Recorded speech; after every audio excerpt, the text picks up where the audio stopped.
Today we'll test how packet rate affects performance under the Ehlers protocol. Turn on the remote controller. Check the numerical value of packet rate in Ehlers menu.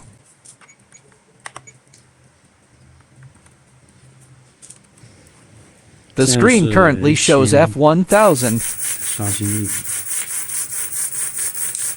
The servo is operating normally during testing. Set the parameter value to F500. 变成500， You can see the servo is stuttering. 它就会出现卡顿。 Occasional servo stuttering occurs again. 然后我们再换个。 Change the packet rate to 500 Hz. The servo stutters while running. 也是会卡顿。 Change the packet rate to 333 Hz. The servo stutters while running. 也会有卡顿。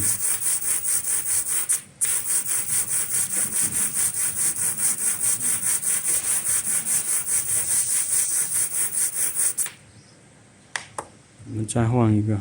Change the packet rate to 250 Hz.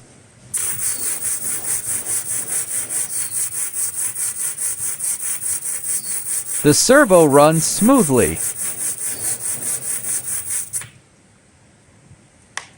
Change the packet rate to 150 Hz.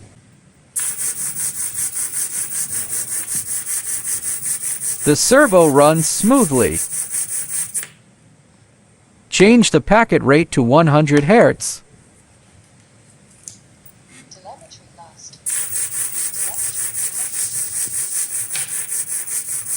The servo runs smoothly.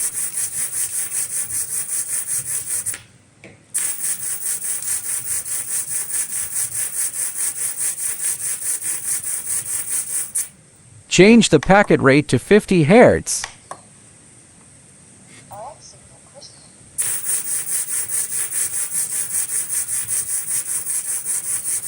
The servo runs smoothly. Accordingly, servo desynchronization problems can be resolved by modifying the packet rate parameter.